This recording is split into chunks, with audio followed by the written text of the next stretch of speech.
እንዳይቀበርም ተከልክሎ ገና በስብሶ ጅብ እየበላ አስክሬን ላይ ማለት ውሻዎች እየቆጠቱት ማለት በዛ ሰዓት ግጥም ገጥሞ ነበር የፈኮራቸው እዛ ሐውልት ላይ። ይሄ ሰውዬው ከዚህ ሰውዬው ጋር እንግዲህ ፖለቲካ ለመስራት ጽምዶ ላይ መጡ ማለት እና በጣም ነው ህዝቡ ያዋረዱት፣ በጣም ነው ከህዝብ የተነጠሉት። ፕሪቶሪያ እንደተፈረመ ወዲያው መጥተው ችግሮቻቸው ፈተው ቤታቸው ታግዶ የነበረ ቤታቸው አስፈትተው የሚሸጥ ሽጠው ታግዶ የነበረ ባንክ አስከፍተው ሂዷል። የትግራይን ህዝብ ቅድም እንዳረኩ ለ50 ዓመት እነሱ አሸንፈው ስለቆዩ እሱን እየተጠቀሙ ያው እንደ ካርታ በቃ የትግራይ ህዝብ እንደ ዕቃ አድርገውታል ማለት ነው። ፍትህ ነው የሚቀርበው። ከትግራዋይነት በላይ ከባህል በላይ ከሁሉም በላይ ፍትህ ይፈልጋል ሰው ማለት ነው። ሁለተኛ የኤርትራ ነፃነት የመገንጠል ሀገር የመሆን ጥያቄ ትቀበላለህ አትቀበልም? ስለዚህ አጠቃላይ ታጋዩ በሙሉ ይህንን አምኖ ነው የገባው። እዚህ ሆኖ ስለ ቀይ ባህር ይጨነቃል፣ ስለ ቀይ ባህር ማስመለስ ይታገላል፣ ይጽፋል፣ ብዙ ይተነትናል እዚህ ያለው ኤሊት ማለት ነው። እዛ ዛላምበሳ ላይ ቁጭ ብሎ ደግሞ ቀይ ባህር አይገባችሁም ይላል።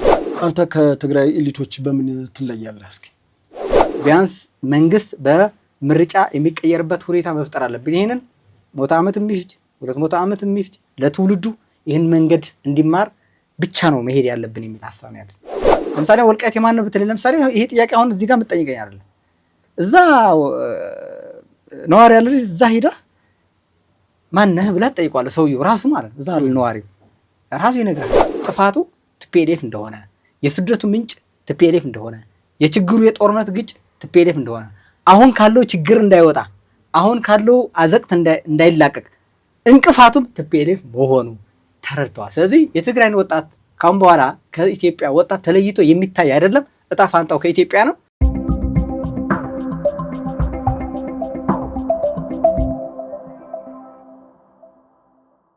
ሙከራ 1 2 3 እሺ።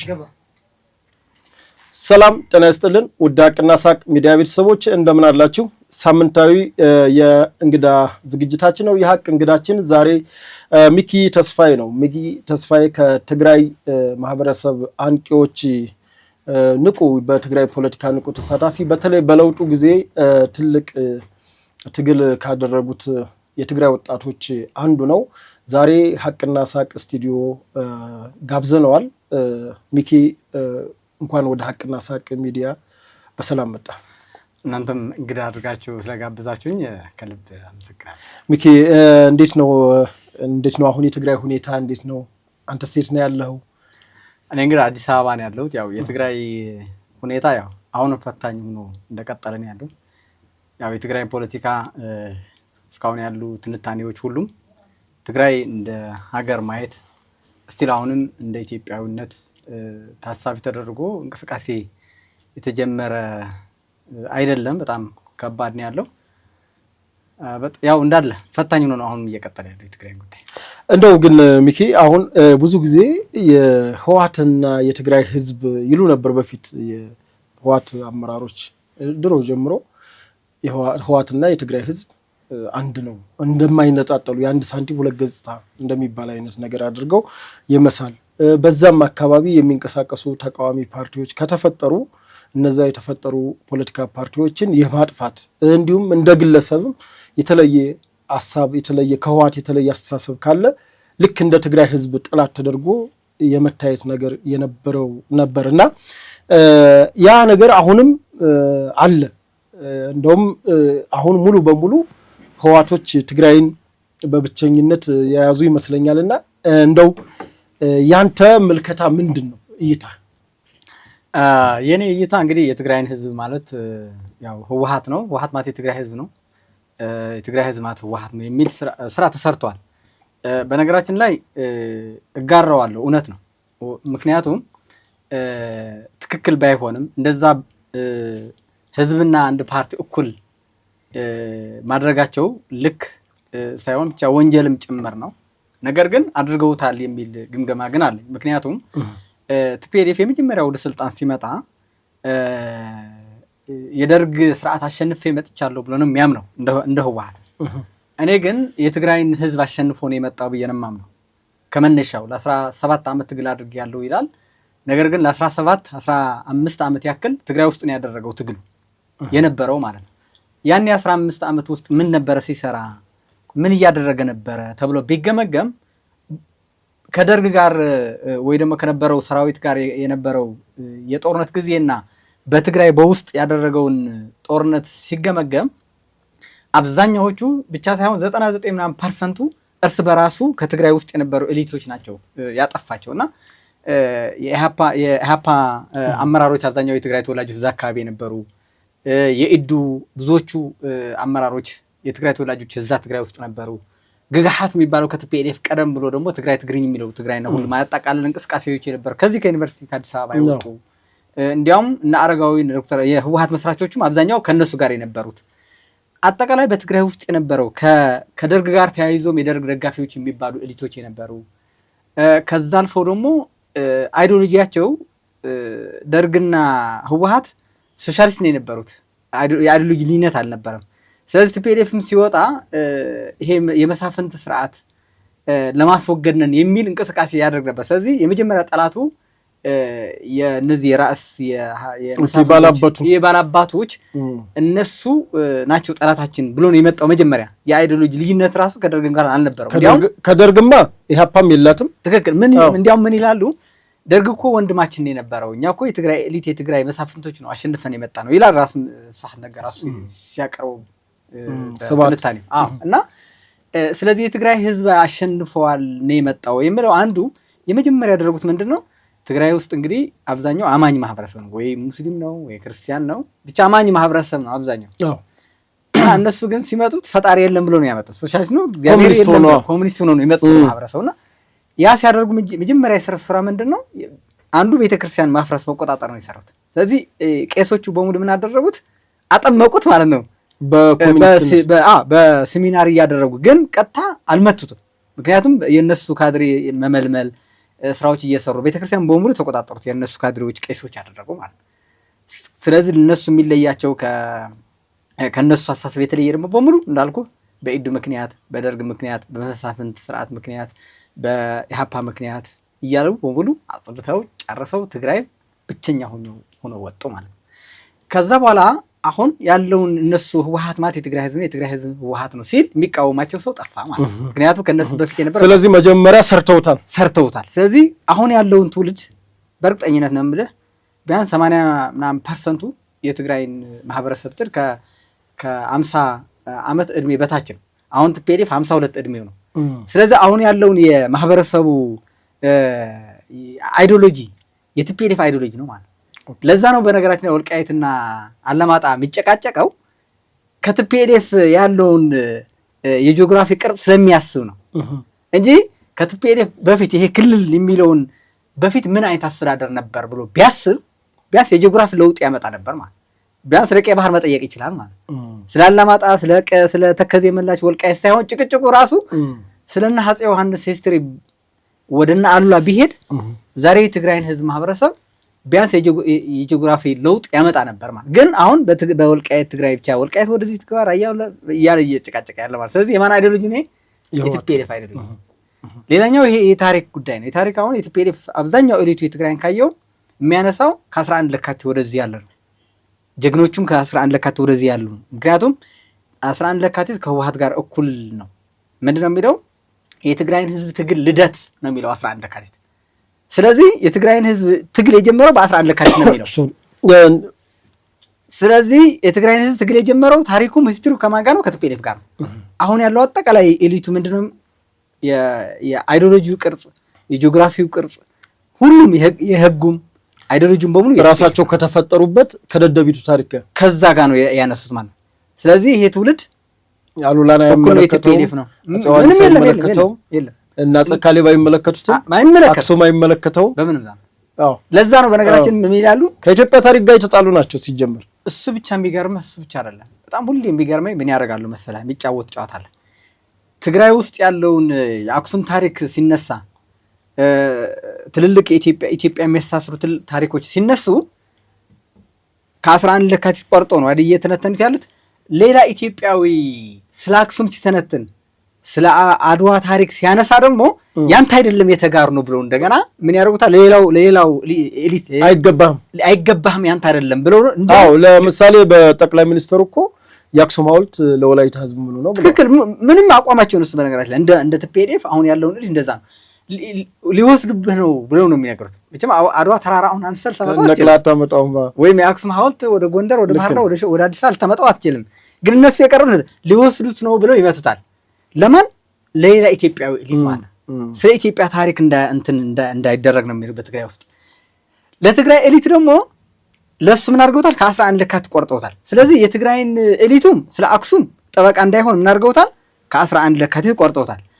ሌላው ኢትዮጵያዊ ጠበቃ ሆኖ እንዳይከላከለው ደግሞ ታሪክ እንዳይል ደግሞ አይመለከትም። ስለዚህ ትግራይ ውስጥ ያለውን ታሪክ መሰረታዊ ሆኖ ይሄ ተከላካይ ጠበቃ የሌለው አድርገውታል ማለት ነው። በትግራይም እንዳይጣበቀው ከ11 ለካት ጋዝ እንዳይጠብቀው ከትግራይ ከ11 ለካት ቆርጠው አምጥተውታል። ሌላ ኢትዮጵያ እንዳይወስድብህ ይሉታል። ስለዚህ ይሄ ምን ሆነ? የተንሳፈፈ ነገር ማለት ነው። ስለዚህ ይሄ ትውልድ ነው ያለው ትግራይ ውስጥ። ኦኬ፣ አመሰግናለሁ ሚኪ። እንደው እስኪ አሁን ሚኪ በምን ሁኔታ ነው ያለው? ማለት ሹም ተንቤን ፓርቲ ውስጥ እንዳለ አውቃለሁ። ምንድን ነው እስኪ እንደው አሁን በፓርቲ ፖለቲካ ህወሓትን መቀየር ይቻላል? አሁን ባለው በትግራይ አይ ህወሓትን መቀየር አይቻልም። ምክንያቱም በተደጋጋሚ ተነግረዋል። ህወሓት ማለት እኩልነት እንደ ባርነት ነው የሚቆጥረው። በእኩል መኖር አይፈልግም። የግድ እሱ የበላይ ሆኖ መኖር አለበት የህወሓት አስተሳሰብ። ስለዚህ ቲፒኤልኤፍ በፖለቲካ አስተሳሰብ ተቀይሮ ወደ ፖለቲካ አውድ ማምጣት አይቻልም። ቲፒኤልኤፍ ማሸነፍና ማሸነፍ ብቻ ነው የሚቻለው። ከትግራይም ፖለቲካ ማስወጣት ብቻ ነው የሚቻለው።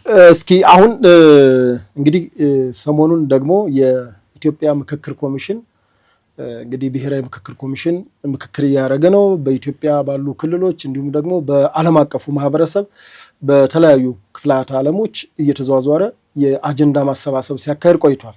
ትግራይ ላይ ቀድሞ ሊያደርግ የነበረውን በተወሰነ መልኩ ቢሞክርም ህወሓቶች በኩል እንዲሁም በጊዜ አስተዳደሩም በኩል ጫና ስላለበትና አይካሄድም የሚል ነገር ስላለ እንደቀረ ተነግሮ ነበር።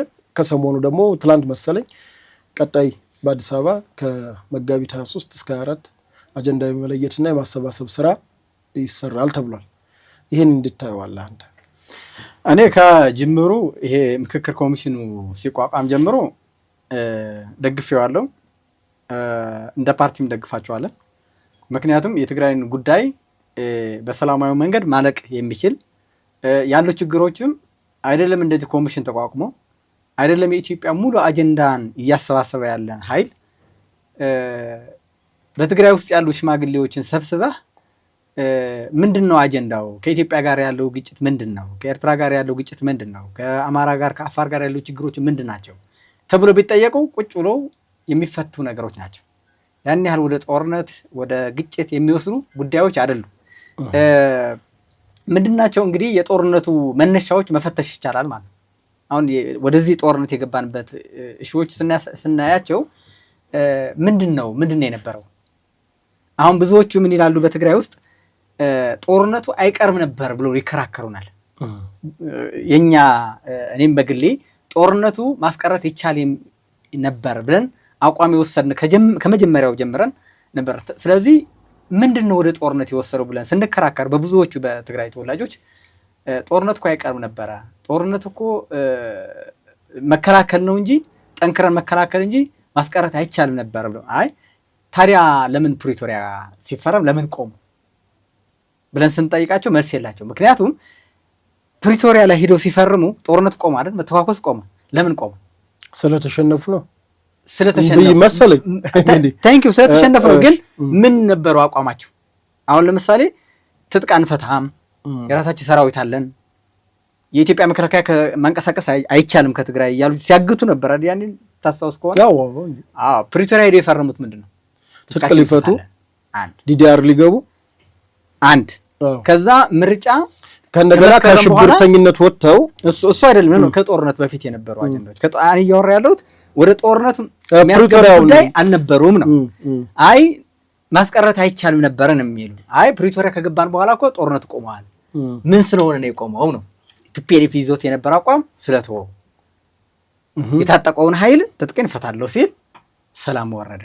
አንድ ከመስከረም በኋላ በኢትዮጵያ ውስጥ መንግስት የለም እኛ ነን የተመረጥነው መንግስት ትክክለኛ ሲል ነበር። ለብቻቸው ተገንጥለው መንግስት ፌዴራሊስት ኃይሎችም እሱ ህገወጥ ነው ብለው አፍርሰው ከመስከረም 30 በኋላ የተመረጠውን የጨረቃውን ያው የነሱ አፍርሰው ከመስከረም በኋላ በኢትዮጵያ ውስጥ ምርጫ የተደረገው ተራዝሞ ምርጫ የተደረገው እሱን መንግስታችን ነው ብለው ሲቀበሉ ምን ሆነ? ጦርነቱ ቆመ። ስለዚህ ይህንን ከመጀመሪያ ማስቀረት ይቻል ነበር። ምርጫው ሲራዘም አብሮ ማራዘም ይቻል ነበር። የኢትዮጵያ መንግስት መከላከያ እንደፈለገ ወደ ፈለገበት አቅጣጫ ሲያንቀሳቀስ መልቀቅ የኢትዮጵያውያን ብሎ እንዳቋም ቢወሰድ እንዲያውም አለመደመርም ትችላላችሁ መብታችሁ ነው ሲባሉ ተቀብለው እንደ ማንኛው ፓርቲ እንደ ባይቶና እንደ አርና እንደ ሳልሳውያን ፓርቲ ሆኖ ቢመዘገቡ ጦርነት ማስቀረት ይቻል ነበር ማለት። ስለዚህ ፕሪቶሪያም አያስፈልግም ነበር። 1 ሚሊዮን አይጠፋም ነበር።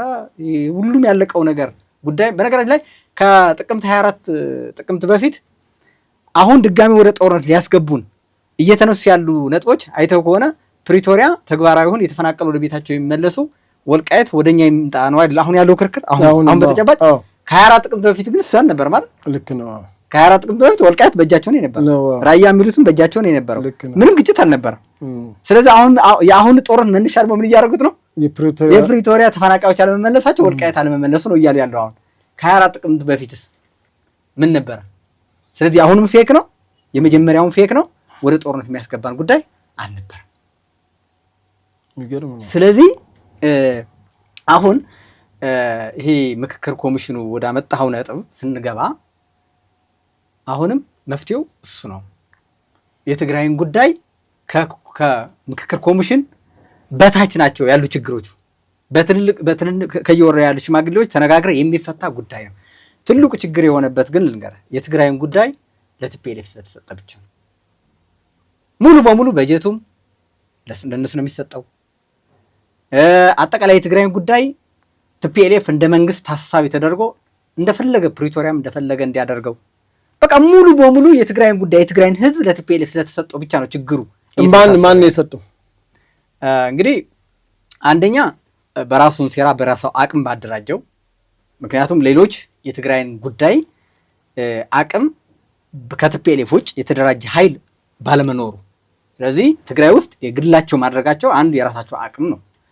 ሁለተኛ የፌዴራል መንግስት እነሱ አቅም ስላላቸው የታጠቀ ኃይል ስላላቸው ከነሱ ጋር ብቻ ስለሚደራደር፣ ስለዚህ የመንግስት አቅም እነሱ እየተጠቀሙ በውስጣቸው ያለውን አቅም የትግራይን ኤሊት ድክመት የትግራይን ኤሊት ወጣቱም ድክመት ተጠቅመው የትግራይን ህዝብ ቅድም እንዳደረኩ ለ50 ዓመት እነሱ አሸንፈው ስለቆዩ እሱን እየተጠቀሙ ያው እንደ ካርታ በቃ የትግራይ ህዝብ እንደ ዕቃ አድርገውታል ማለት ነው። በእጃቸው ስላደረጉት ያው እንግዲህ በዚህ በሁለቱ ምክንያት ፌዴራል መንግስትም ለእነሱ ስለሚሰጣቸው እነሱም ከተቀረው የትግራይን ኤሊት በጣም የተደራጁ ስለሆኑ አሁን የፌዴራል መንግስቱ ስልጣን ቢሰጥ ቢያጋራ ስልጣን መረከብ የሚችል ከትግራይ ውስጥ ተቃዋሚ ፓርቲ አለ። አሁን ከትግራይ ከሚንቀሳቀሱ ተፎካካሪ ፓርቲዎች ውስጥ ጠንካራ አለው አሁን መዋቅር ለመረከብ የሚያስችል።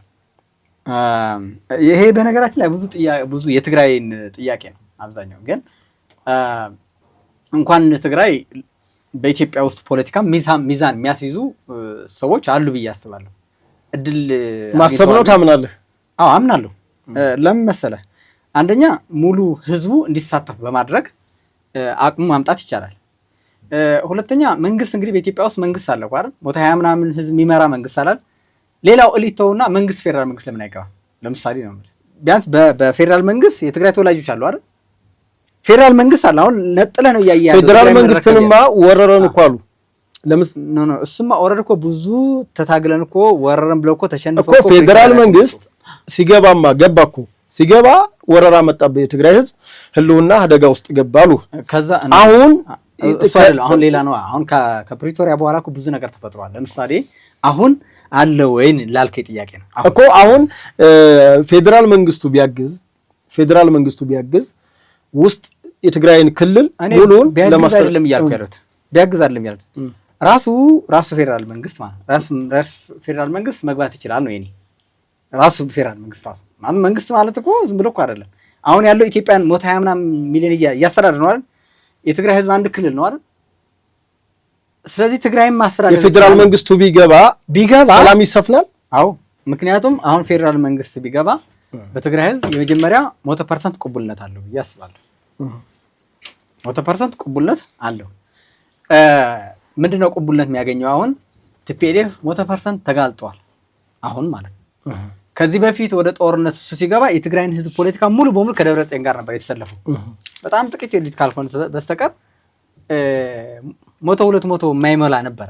እንዲያም አስታውሳለሁ ጊዜው አስተዳደር የትግራይ መከላከያ ከገባ በኋላ ጊዜው አስተዳደር ሲቋቋም መቀሌ ዩኒቨርሲቲ የነበሩ አስተማሪዎችና ምሁራኖች እርዳታ አከፋፍሉ ተብለው አንቀበልም ነበር ብሎ ያኮረፉት ማለት እና የካቢኔ ለማሟላት 20 ምናምን ሰው አመራር ለማሟላት ስንት ችግር ነው ያጋጠመው።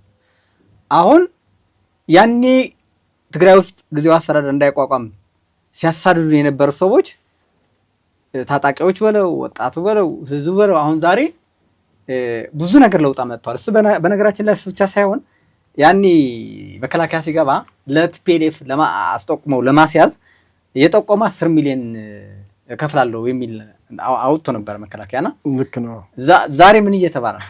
10 ሚሊዮን አዋጥተን እንስጥና እነዚህ ሰዎች ውሰልን እያለ ገውታ በግልባጭ ህዝቡ ማለት ነው ወጣቱ በሙሉ አዋጥተን እንስጥህ አንተ በሽታዎቹ እና ውሰድልን። አሁን ይሄ በቃ እዚህ ላይ ከደረስ ነው ቢያንስ የትግራይን ህዝብ አቅም መጠቀም ይችላል። ሌላው ተውና ይሄ ከትዲኤፍ ከሁለት ሰንጥቆ ራሱ ሀራ መሬት የሚባል የማይታሰብ ነገር የነበረው እንግዲህ መጥቷል። እነ ጌታቸው ረዳ እነ ጻድቃን ወደዚህ አቅጣጫ ማምጣት ባይዘው ትልቅ አቅም ነው። ከዛም መለካከት ወደዚህ ማምጣት ማለት ጄኔራሉ በቅርብም መጥቷል። በጣም ብዙ እንዴ ቀላል እንዴ። ስለዚህ እሱ ብቻ አይደለም ብዙ ነው ብዙ አሁን የቲፒኤልኤፍ አቋም ቲፒኤልኤፎች ሻዕቢያ ናቸው ብለን ለማሳመን የኢትዮጵያ ኤሊት ብዙ ፍዳው በልቷል። እነዚህ ሰዎች የኢትዮጵያ የትግራይን ህዝብ የሚወክሉ አይደሉም ብለን ለማሳመን ብዙ ዋጋ ተከፍሏል። ብዙ መጽሐፍቶች ተጽፏል። የሚሰማን ነበር። ዛሬ በመጨረሻ 1 ሚሊዮን ህዝብ ጨርሰው ሻዕቢያ ጄኖሳይድ ፈጽሞብናል ሲሉ የነበር ሰውየው መጨረሻ ከሻዕቢያ ጋር ሄዶ ወገኑ። ከዚህ በላይ ለትግራይ ህዝብ ፋኖንም ብሎ ነበር ሁሉም ያሉት ነገር አሁን ዛሬ 100% የተጋለጡት ለትግራይ ህዝብ ማለት። ስለዚህ በዚህ ሰዓት የፌዴራል መንግስት ሙሉ አቅሙ ይዞ ቢገባ የትግራይን ህዝብ ድጋፍ ያገኛል። በነገራችን ላይ አስታውሳለሁ ምርጫ ቲፒኤልኤፍን አጅበው ወደ ምርጫ የገቡ ሰዎች እነ ባይቶና እነ ሳልሳይ ወያነ እነ ውናት ሀገረ ትግራይ ሲሉ የነበሩ ሰዎች አሁን ጽንፍ የሚባለው ውናት የሚባል ፓርቲ ነው። በጣም ጽንፍ ነው። ምንድን ነው የውናት ትግራይ ሀገርን ማድረግ ማለት ነው። ሀገረ ትግራይ የሚል ፓርቲ ማለት ነው። ዛሬ ከትግራይ ተባረሮ እዚህ አዲስ አበባ ነው ያለው ሊቀመንበሩ ማለት ነው። ትናንትና ቲፒኤልኤፍ እነ ደብረጽዮን ከቆላ ጠንቤን መልሶ ያመጡ ሰዎች ማለት ነው። ትናንትና የሆነ ሽማግሌዎች መጥቶ ነበር እዚህ ያገኙት መረጃ ነውና ሰብስቦ እናስታርቃችሁ ምናምን የሚል ሀሳብ ተነሳ ከፌዴራል መንግስትና የሆነ ተወጣጥቶ መጥቶ ማለት ነው ከትናንትና ወዲያ ምናምን እና ያ ምልህ ሰውዬ ወደ መድረኩ የሆነ ጥያቄ ቀረበ።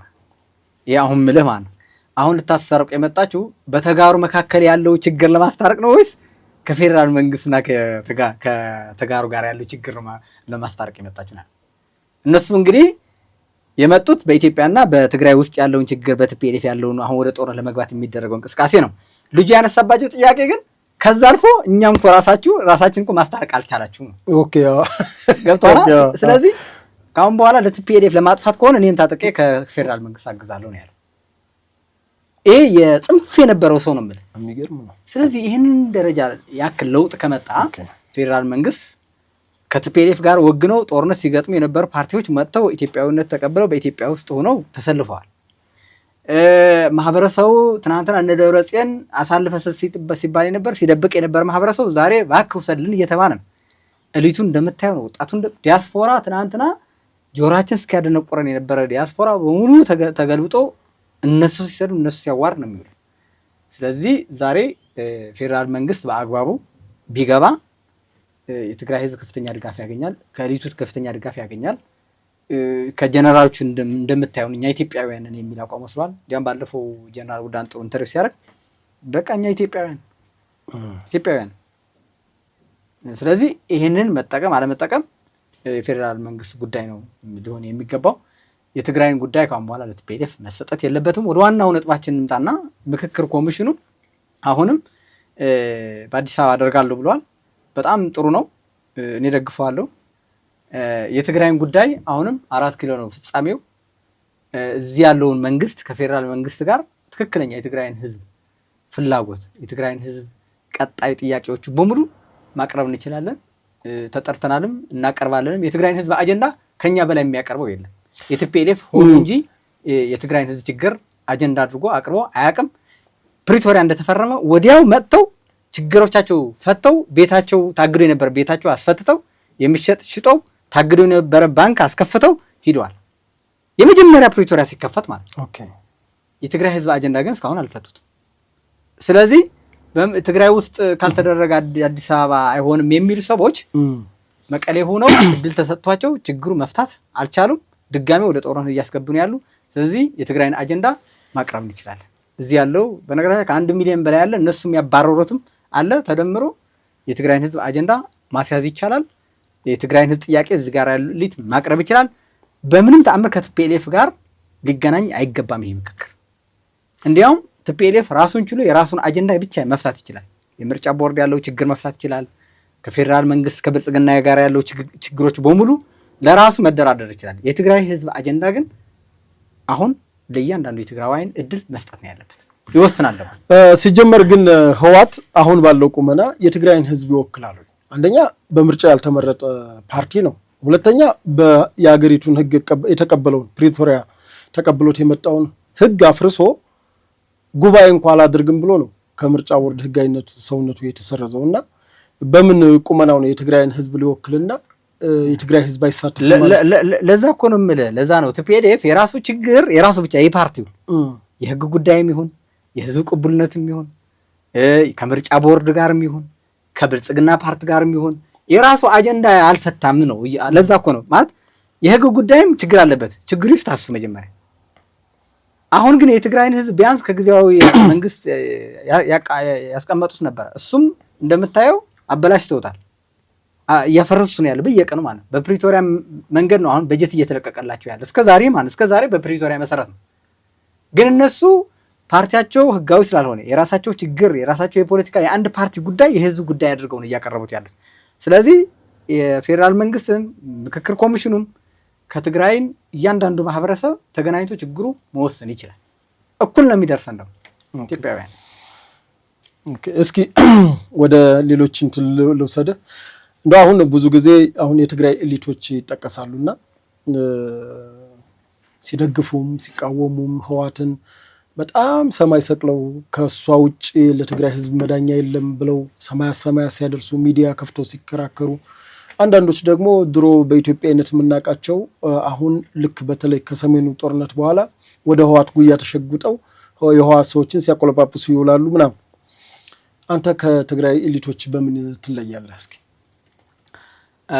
ከትግራይ ኤሊቶች ያው ማለት ከጥቂቶች ጎን ልሆን ይችላል ብቻ አይደለም። ግን ያው የኔ ከቲፒኤልኤፍ አሁን ካፈራው ኤሊት ማለት ነው የምንችለው ማለት ከቲፒኤልኤፍ ወጣ ብሎ የሚያስብ ብዙ የለም ማለት ይቻላል። ግን ቢያንስ ከትግራይ ውስጥ ያሉ ኤሊቶች የምንለይበት ብዙዎች አሉ። አንድ በቀይ ባህር ጉዳይ ጠንካራ አቋም ነው ያለው። ብዙዎቹ እጅ ሰጥቷል። የትግራይ ኤሊቶች ቀይ ባህር እንደማይገባን በታሪክም እንዳልነበረን አድርገው ፋይላቸው ዘግተው የቲፒኤልኤፍ አጀንዳ ተቀብለው ስለ ቀይ ባህር ጉዳይ አያነሱም። ዘግተውታል ፋይሉ አስረክበው ማለት ነው። ስለዚህ ይሄ በምንም ተአምር በህይወት እያለው እጅ የምሰጥበት ጉዳይ አይደለም። ይሄ አንዱ ማለት ነው ከብዙዎቹ አሁንም ከዚህ ሆኖ ከሚቃወሙ በቀይ ባህር ጉዳይ ከፍተኛ ልዩነት አለ ብዬ አስባለሁ። እሱ ብቻ ሳይሆን የኤርትራ ጉዳይም ጭምር አሁን ብዙዎቹ ኤርትራ እንደ ሀገር ተቀብለዋል። ብዙዎቹ በትግራይ ውስጥ ያሉ ኤሊቶች እንዲያውም በኢትዮጵያም ተጋርተውታል። በቃ እንደ ህጋዊ እንደ ሀገር እውቅና ሰጥተው በቃ የራሳቸው እንዳልሆነ አድርገው ነው የሚተነትኑት። እኔ እንደዛ አይደለም። ኤርትራ አንድ ክፍለ ሀገር የኢትዮጵያ አካል ነው ብዬ ነው የማምነው። ቀጣይ ይሄ ሻዕቢያና ህወሓት ነው የወሰኑት። ሁለቱም ሲሸነፉ ደግሞ ትክክለኛው የህዝቡ እጣ ፋንታ እድል ያገኛል። የኤርትራ ህዝብ ደግሞ አሁን በጨለማ ነው ነፃነት ተብሎ ተገንጥሎ አሁን በጨለማ ነው በዛላንበሳ በእንትን እየተሳደደ ነው የሚመጣው አይደል? ይሄንን ከፈረሰ ልክ ድሮ ከአስመራ ትኬት ቆርጦ አዲስ አበባ እንደሚመጣ እንደዛ ይሆናል። 100% ነው የምልህ። ስለዚህ ይሄንን አቋሜ ከኤርትራኖች ከዚህ ከትግራይ ያሉ ኤሊቶች ይለየኛል ማለት ነው። ይሄ አንድ ነው። ሁለተኛ አሁን ያለውን ክልል የሚለው መዋቅር አብዛኛዎቹ ይሄ ክልል መመለስ አለበት ብሎ ነው የሚያምኑ። እኔ የድሮ ክፍለ ሀገርም የድሮ ጠቅላይ ግዛትም አሁንም ያለው ክልል የህዝብ አስተዳደር መሰረት አድርጎ የተፈጠሩ አይደሉም ብዬ ነው የማምነው። ከኢህአዴግ ቀደም ብሎ የነበሩ ለምሳሌ በኃይለ ሥላሴ ዘመናዊ ጠቅላይ ግዛት አድርገው 12 ነበሩ። ከዛ ኤርትራ ስመጣ ሌላውም ጨምረው 14 ጠቅላይ ግዛት ሲያደርጉት ህዝቡ አማክረው አይደለም ያደረጉት። ዲሞክራሲያዊ ንጉስ ናቸው። በቃ የተወሰኑ የህዝብ ቅሬታ ይመጣል፣ ይቀበላሉ። ከዛ ራሳቸው በሚመቻቸው አስተዳደር ያዋቅሩታል። እንደ ራሴ ሆኖ ደግሞ ይሾማሉ ማለት። ስለዚህ ህዝብ ያሳተፈ አስተዳደር አልነበረም። ደርግም ክፍለ ሀገር ብሎ ነው የሰየመው ስም ብቻ ቀይሮ፣ ያም ለህዝቡ ወደሚቀርበው አስተዳደር እድል አልተሰጠውም ብዬ ነው የማምነው። ከዛ በፊት የነበሩ ደግሞ ጭራሽ የባሰ በየክፍለ ሀገር የነበሩ አስተዳደሮች ንጉሶች ወይም ደግሞ ራስ ገዢ ሆነው የያዙትን ለንጉስ ብቻ ካመኑ በቃ በንጉሱ ግብር ይሰጣሉ። ከዛ በኋላ የሚጠይቃቸው አልነበረም። ስለዚህ የማህበረሰቡ በአካባቢያቸው በቅርብ ፍትህ የሚያገኙበት ልማት የሚያገኙበት ሁኔታ አልነበረም። ኢህአዴግም 83 ልክ እንደገባ ክልሎች 9 ክልሎች ሲያዋቅር በቃ ልክ እንደ ንጉሶች ከላይ ሆኖ 9 ክልል ነው ያደረገው። በቃ በራሱ በሚመቸው ማለት። ከዛ የ9 ክልሎች አስተዳደር ሾመ፣ ፓርቲዎቹ ማቋቋመ። ከዛ እነሱ መንግስታት ነው ቁጭ ነው ያሉት። ስለዚህ ለህዝቡ ያሳተፈ እንትን አልነበረም። ስለዚህ አሁን አብዛኛዎቹ ኤሊቶች የሚከራከሩት በአማራ ክልል በትግራይ ክልልም የሚከራከሩት ወይ በድሮ በጠቅላይ ግዛት በነበረ ጥያቄ አነስተው ነው የሚከራከሩት፣ ወይም ደግሞ አሁን ባለው ክልል አስተዳደር ነው የሚጨቃጨቁት ማለት ነው። ስለዚህ ዲሞክራሲ ባልሆነ አስተዳደር የተፈጠሩ መዋቅሮች አሁን ጊዜ ለውጥ መጥቶ የዲሞክራሲያዊ የህዝብ መንግስት እንመሰርታለን ብለን በምንታገልበት ዘመን በጣም ብዙ ነገሮች በተመቻቹበት ጊዜ በአፄ ኃይለ ሥላሴ በደርግ ጊዜ በኢህአዴግ መዋቅር ልንጨቃጨቅ ልንገዳደል አይገባም። ስለዚህ አሁን አዲስ ስትራክቸር ያስፈልገናል ብዬ አምናለሁ። አዲስ አሁን ለምሳሌ አሁን በትግራይ በሌሎች ክልሎችም አሉ፣ ግን በትግራይ ውስጥ በኩል ብንወስድ ግማሹ በጌምድር ጎንደር ነኝ ብሎ የሚከራከራለ፣ ግማሹ ጠቅላይ ግዛት ወሎ ነኝ ብሎ የሚከራከራለ፣ ግማሹ የትግራይ ጠቅላይ ግዛት እያለ ይከራከራል። በአፄ ኃይለ ሥላሴ ነው እያልኩ ያለሁት። ስለዚህ ከዚህ ወጥመድ መውጣት አለብን ማለት። አሁን ደግሞ በክልል እንደገና አንስቶ ደግሞ በክልል ደግሞ እንደገና የኛ ክልል ነው እንደገና ጭቅጭቅ መጥቷል። ስለዚህ ይሄንን ጭቅጭቁ የማን ነው? አንዱ የአፄ ኃይለ ሥላሴ አገዛዝ ይዞ ነው የሚከራከረው፣ አንዱ የመለስ አገዛዝ ነው ይዞ የሚከራከረው፣ አንዱ የመንግስቱ ኃይለ ማርያም አስተዳደር ይዞ ነው የሚከራከረው፣ አንዱ ደግሞ የአፄ ዮሐንስ ወይም የአፄ ምኒልክ አስተዳደር የነበረ ይዞ ነው እየተከራከረ ያለው ማለት። ስለዚህ ሁሉም እየተከራከረ ያለው ዛሬም የህዝብ አጀንዳ ሳይሆን የራሱን ከሚወዳቸው መሪዎች እያሳሰራ ነው እየተነተነ ያለው ማለት። ስለዚህ አሁን ምን ያስፈልገኛል ብዬ አስባለሁ? አዲስ ህዝቡ እንደፈለገ ወደ ፈለገበት እንዲካለል፣ አይ ትግርኛም እያወራው የትግራይ ባህልም ይዤ ወደዚህኛው ጎንደር አካባቢ ነው መተዳደር የሚፈልገው ካለ ፍትህ ነው የሚቀርበው። ከትግራዋይነት በላይ ከባህል በላይ ከሁሉም በላይ ፍትህ ይፈልጋል ሰው ማለት።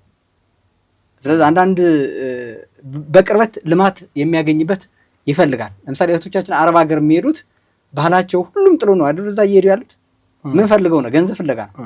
አሜሪካ እየሄዱ ያለው ደግሞ የተሻለ በነፃነት ለመኖር ነው። ስለዚህ ማንነታቸው ባህላቸው ግን እዚህ ሀገራቸው ነው ያለው። ስለዚህ ምንድን ነው እያስከዳያቸዋል? ሌላ ፍላጎት ነው። ስለዚህ የሰው ልጅ ካለው ማንነት በላይ ምን ፍትህ ይፈልጋል ማለት ልማት ይፈልጋል በአካባቢው ማለት ነው። ስለዚህ ይህንን ለማምጣት የህዝብ ስልጣን ያስፈልጋል። ስርዓቱ ወደ ህዝብ መውረድ አለበት። ከዛ በኋላ ግጭቶች በቀላሉ መፍታት እንችላለን። ከፈለገ ወደ ጎንደር ሂድ፣ ከፈለገ ወደ ትግራይ ሂድ፣ ከፈለገ ወደ ወሎ ሂድ፣ ወዴት ነው የሚሻለው የሚል መንግስት እስካሁን አልተፈጠረም። ወዴት ነው የምትፈልገው? አሁን የወልቃይት ጭቅጭቅ አላል ብዙዎች እዚህ ሚዲያ ላይ የሚከራከሩ አይደል? ሰው የሚኖረው ግን እዛ ወልቃይት ላይ ነው ያለው።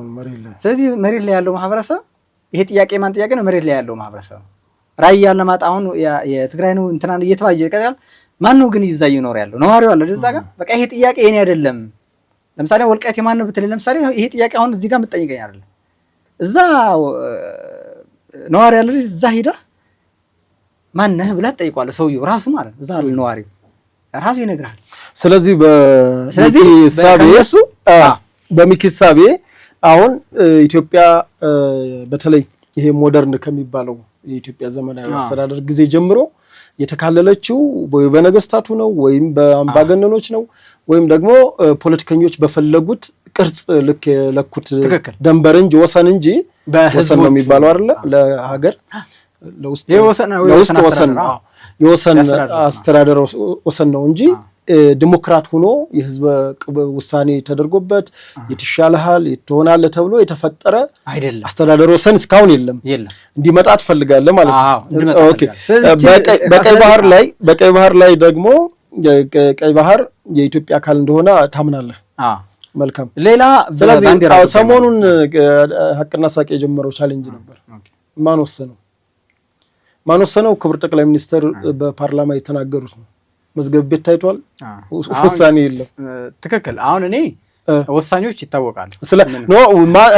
ያሱማ ህጋዊ እሳቸውም እኮ ያሉት እኮ የሆኑ የፈለጉ ከጫካ የመጡ ቡድኖች ናቸው የወሰኑት እንጂ ውሳኔ አሁን ምክር ቤት አልወሰነውም። በኢትዮጵያ ደግሞ ትልቁ ምክር ቤት ነው፣ የህዝብ ተወካዮች ምክር ቤት። የህዝብ ተወካዮች ምክር ቤት ያልወሰነው ካቢኔ ያልወሰነው ካቢኔ የአካባቢ መንግስቱ ራሱ ኢህአዴግ አልወሰነው። ማን የወሰነው? ጥቂት ግለሰቦች፣ ጥቂት ፍላጎት ያላቸው ኤሊት የሚባሉ ሰዎች ናቸው። እነዛ ሰዎች ደግሞ በህዝቡ ላይ የመወሰን ስልጣን የላቸውም ነበርና ማን ወሰነው የሚለውን ቻሌንጅ ተቀላቅለሃል ወይ ነው? አዎ እኔ አሁን ጠቅላይ ሚኒስትር ከመናገራቸው በፊት እንዲያም እሳቸው በኢህአዴግ በነበረበት ዘመን ጀምረን ገና እሳቸው ወደ ፊት መጥተው ሚዲያም ሳናቃቸው ሳናያቸው ማለት ከዛ በፊት ጀምሬ ይሄ ጉዳይ የተወሰነው በረሃ ነው የተወሰነው። እዚህ 4 ኪሎ እነሱ እንደመለስ ምናምን ስልጣን ከያዙ ብቻም አይደለም። ቀጥታ በረሃ ሲወጡ የመጀመሪያው 67 11 ለካቲት ትግል ጀመርን በሚሉበት ጊዜ ያኔ ሳህል በረሃ ሄዶ የፈረሙት ፌርማ አለ። ዶክተር አረጋዊም ይናገራሉ፣ እነሱም እና አባይ ፀሐየም በህይወት የሉም አሁን ያው ነፍሳቸው ይማር ይናገራሉ። ከሻዕቢያ ጋር ወደ ትግል ሲገቡ ምን ነበር መስፈርቱ? 10 ነጥቦች ነበር መስፈርቶቹ ወደ ትግል ለመግባት የአንድ የትግራይ ተወላጅ ወደ ቲፒኤልኤፍ ገብቶ ትግል ለማድረግ መስፈርት ነበሩ። 9ኙ ተቀብል አንዷ ካልተቀበልካት ወደ ትግሉ አትገባም። አንዷ ምን ነበረች? ኤርትራ የኢትዮጵያ ቀኝ ገዥ ናት። ኢትዮጵያ ልክ እንደ ጣሊያን እንደ እንግሊዝ ቀኝ ገዥ ጠላት ናት ለኤርትራ ብላችሁ ፈርሙ። ሁለተኛ የኤርትራ ነፃነት የመገንጠል ሀገር የመሆን ጥያቄ ትቀበላለህ አትቀበልም? ስለዚህ አጠቃላይ ታጋዩ በሙሉ ይህንን አምኖ ነው የገባው። ስለዚህ ውሳኔው እዚህ ጋር አይደለም ማለት ነው። ህገ መንግስት ከማርቀቅ አዋጅ ከማጽደቅ ምናምን አይደለም። ይሄ አምኑ አይደል? ጫካ ላይ ያለቀ ነው በቃ አለቀ። ከዛ እነሱም ከሻዕቢያ ጋር ጥምረት ፈጥረው በነገራችን ላይ እዚህ ጋር ብዙ ማንሳት ይቻላል። ለምሳሌ ኢህአፓ ራሱ ከህወሓትና ሻዕቢያ አብረው ነው ያጠፏቸው ትልቁ ምክንያት ምንድን ነው? ኢህአፓ ምን የሚል አቋም ነበረው? ትግላችሁ እንቀበለዋለን፣ ምክንያቱም ዲሞክራሲ ስለሌለ መገንጠል የምትለዋን የኢትዮጵያ ህዝብ ነው የሚወስነው። ቢያንስ ፒኤልኤፍ ከገቡ በኋላ እንኳን መንግስት ከሆኑ በኋላ እንኳን መጋጫገጭ ይችሉ ነበር ማለት ነው ኢህአፓ ቢሆን ማለት ነው። ኢህአፓ ያለው ምንድን ነው? ያንዲ ትግል ላይ ሲወጣ የብሔርተኝነቱ ትግሉ ምናምን ተቀብሎታል። ጫካ ላይ ቀድሞ 13 ዓመት ምናምን ከጀብሃ ጋር ጀምሮ እንቅስቃሴ ስለነበረ ትግላችሁ ትክክል ነው፣ ምክንያቱም ፍትሃዊ መንግስት የለም ዲሞክራሲ ስለሌለ እያደረጋቸው ያሉ ትክክል ነው፣ ኮንፌዴሬሽን መፍረሱም ልክ አይደለም አናምንም የሚል ተቀብለው መገንጠል ሀገር መሆን ትችላላችሁ የሚለው ግን የኛ ውሳኔ አይደለም፣ እኛ ፓርቲ ነን ገና ትግል ላይ ነው ያለ ነው፣ እሱ የኢትዮጵያ ህዝብ ውሳኔ ነው የሚል ሀሳብ ሲያነሳባቸው የሻዕቢያን አጀንዳ መተመታ ማለት ነው። ስለዚህ ማን ሆኖ ህወሓትን ጀብሃው ሻዕቢያ ሆኖ አፈረሱት፣ ገደሉት፣ በተኑት ማለት ነው። ግግሓትም አንዱ ትግራይ ትግርኝ የሚል ነው። ትግራይም ከኢትዮጵያ ወስደው ሀገር ለማድረግ ይሄም ከሻዕቢያ ጋር የነበረው ትግል አብሮ የሐማሲውና የትግሬውን በቃ አይሆንም። ምክንያቱም እነሱ የሚፈልጉት ሻዕቢያ የሚፈልገው ኢትዮጵያ ገብቶ የራሱን ሚላትን ይዞ መሄድ ብቻ ነው። ስለዚህ ይሄ ኃይልም አይሆናቸውም፣ አብረው ነው የበሉት፣ አጠፉት ማለት ኢዱ ነበር። ኢዱም ቀረበለት ዓለምም አንፃር አዎ አይገናኝም። ኖ የመጀመሪያ በኤርትራ እሱ ግን በኤርትራ አቋም ላይ ነው ከሻዕቢያ ጋር ኤርትራ የኢትዮጵያ አካል ናት ብሎ የሚያምነው ኢዱ ማለት። ስለዚህ አብረው መቱት ማለት ነው። ስለዚህ የሚያስመታ ጫካ ውስጥም የኤርትራን ነፃነት ካላከበርክ ትመታለህ። ብዙዎቹ ተገለዋል። ብዙዎቹ ማለት አምኖ የተቀበሉ ነው እስከ 4 ኪሎ የገቡት። ስለዚህ ከገቡ በኋላ እንዲያውም ለይስሙላ ነው እንጂ እኛ እኮ ኢትዮጵያን አሸንፈን ነው የወጣ ነው እኮ ነው የሚሉት በግልጽ ኤርትራዎች። አሁን ስትጠይቃቸው እኮ አሸንፈን በክንዳችን ኢትዮጵያን አሸንፈን ነፃ የወጣን እኮ ነው የሚሉት። ማንን ይዘው? እነዚህ ቡችላዎች ማለት ነው። ስለዚህ ካቢኔ የማያስፈልጋቸው ምንም የማያስፈልጋቸው ገኛ በትግላቸው ከጫካ ሲመጡ ተሸክመው የሻዕቢያ አጀንዳ ይዘው መጡ። ከዛ ይዘው ሄዱ። ማንም ትንፍስ አላለም። ስለዚህ ትክክል ነው። ሻዕቢያ ራሱ ያስወሰነው ጉዳይ ነው እንጂ ቲፒኤልኤፍም አይደለም፣ አልተሰበሰበበትም በዚህ ጉዳይ። ስለዚህ ተቀላቅያለሁ። መልካም። እስኪ ከምክክር ኮሚሽኑ አሁን እንደው ምን እንጠብቃለን? አሁን ከምክክር ኮሚሽን እኛ የምናቀርባቸው እንግዲህ አጀንዳ መሰብሰብ ነው። ምን ያክል አሁን ፓርቲ ይሳተፋል? ይሳተፋሉ። ወደ በእናንተ አሁን አላችሁ ግንኙነት አላችሁ? አሉ። ሰው አንደርታም አሉ፣ ነባይቶናም አሉ፣ ብዙዎች አሉ፣ ይሳተፋሉ። ብዙ ኤዲቶችም አሉ፣ ይኖራሉ። ስለዚህ ይሳተፋሉ። ካልተሳተፉ ብዙ ሰው አለ የሚሳተፍ በእርግጠኝነት። ፓርቲ ባይሳተፍም የትግራይ ኤሊቶችም ታዋቂ ሰዎች ብዙ የትግራይ ተወላጅ አሁን ነፃ ይወጣል ከህወሓት ባርነት ወጥቷል። ስለዚህ ብዙ ይሳተፋል፣ ታየዋለህ። ህወሓትን ግን ትፈሯታላችሁ ማለት? አዎ የትግራይን ህዝብ ይፈራል። ለመሰል በጣም ጨካኝ ነው። ሰው ይገላል፣ ስራ እንዳትሰራ ያደርጋል። ሌላው ተውና ጋብቻን ያፈርሰዋል። ልጆቹ ባንዳ የሚል ስም የራሱ ስም ለልጆቹና ለራስ ስም ይሰጣል። እንግዲህ ይህንን ባንዳ የሚለው ስም በትግራይ ህዝብ በጣም ከባድ ስም ነው። በጣም ማለት ቻሌንጅ የሚያደርግ ነው። ማለት ሀገር አሳልፎ የሰጠ ምናምን የሚል ትርጉም ነው ያለ። ስለዚህ ይህንን ስም መሸከም በጣም ከባድ ነው ትግራይ ውስጥ። ግን ባንዳነት ከኢትዮጵያዊነት መነጠል ነው ወይስ ኢትዮጵያዊ መሆን ነው ባንዳነት? እነሱ አሁን በትግራይ ውስጥ ባንዳነት ከቲፒኤልኤፍ መውጣት ነው። ሌላው ተወውና ትግራዋይነት የሚለውን ራሱ ቲፒኤልኤፍ ከተቃወምክ ትግራዋይነት ራሱ ትነጠቃለህ። ተነጥቀህ ባንዳ ተብለህ ትግራይ አይደለም። ምክንያቱም የትግራዋይነት መመዘኛውን በቲፒኤልኤፍ አባልነት አባል ልክ የኤርትራ ጉዳይ ማለት ነው። መገንጠልን ካልደገፍክ ታጋይ አይደለም። ልክ ትግራይ ስትመጣ ደግሞ ከቲፒኤልኤፍ አጀንዳ ከወጣ ትግራይ አይደለም። ትግራዋይነቱ ይነጥቀዋል ማለት። ስለዚህ በጣም ያስፈራል። ስለዚህ ራሷ ፌዴሬሽን ምክር ቤት ናት፣ በጣም ከባድ ናት። ስለዚህ የሚያስፈራ ምንድን ነው? አሁን አውቃለሁ ኋላ ቀር የሆነ በጣም ጥቂቶች ነው ይሄን የተሸከምነው እኮ በነገራችን ላይ የሁላ አስተማሪ እኮ በነገራችን ላይ ፈርቶ ቤቱ ዘግቶ ጸጥ ያለ ለምንድን ነው የማይቃወም የምትለው እኮ ይሄንን ስም ፈርቶ እኮ ሌላ እኮ አይደለም። ግን አይደለም አሁን ይሄ ኋላ ቀሩ የበሰበሰው አስተሳሰብ አሁን እየተራገፈ ነው ማለት ትውልዱ አሁን አሸውደውም ጄኔሬሽኑን። ለምሳሌ አሁን ድሮ እንደም በተቀየረ ላስታውስ ምን የሚል መጣ መሰለ መጀመሪያኛ ወደ 20 ምናምን ሆነና ብርሃ ደስታ እኔ አምዶ ምናምን ሆነን ባንዳ እያሉ እንደዛ ሲጨቀጭቁ ሲጨፈጭፉ ከዛ ምን አልን? አዎ ባንዳ እናልናቸው። አዎ ባንዳ ምክንያቱም ባንዳ ማለት ቀድሞ የነቃ የህዝብ አጀንዳ የያዘ ማለት ነው ብለን ሰራንበት። አሁን የትግራይ ህዝብ በሙሉ ቲፒኤልኤፍ ባንዳ ስትለው አዎ ባንዳ ነኝ። ምክንያቱም ባንዳ ማለት ምን ታመጣላችሁ ወደሚል መጣ። አዎ ባንዳ ማለት ትክክለኛ ጥያቄ ኢትዮጵያዊ መሆን ነው። በቃ ኢትዮጵያዊ መሆን ነው፣ ፍትህ መጠየቅ ነው። በትግራይ ውስጥ እኮ ነፃነት መጠየቅ፣ ፍትህ ልማት መጠየቅ እኮ ነው ባንዳ ያስባሉት። ኦኬ ስለዚህ ባንዳ ማለት እኩልነት መጠየቅ፣ ፍትህ መጠየቅ፣ ነፃነት መጠየቅ፣ በነፃነት መናገር ይሄ ነው ባንዳ የሚያስብለው። ስለዚህ ይሄ ከሆነ ትክክል ባንዳ ነን አለ። አሁን እያንዳንዱ ወጣት በሙሉ በቲክቶክ በምንም በሙሉ በቃ ባንዳ ነን አላቸው። ኦኬ አንዳንዴ ስምን ስትቀበለው እስኪ ሚኪ 2010 ላይ ማስታወሳት አቶ ስብሃት አምዶም መሰለኝ ሲናገር የዱርይነት ባህሪ ነው እንዲህ ማጨብጨብ የመረበሽ ነገር ነበርና አንተም ነበርክ። ያን ጊዜ የለውጡ እየተፋፋመ የመጣበት ጊዜ ነበር። በጣም እንዴት ተገኘህ? ምን ነበር ያ ክስተት?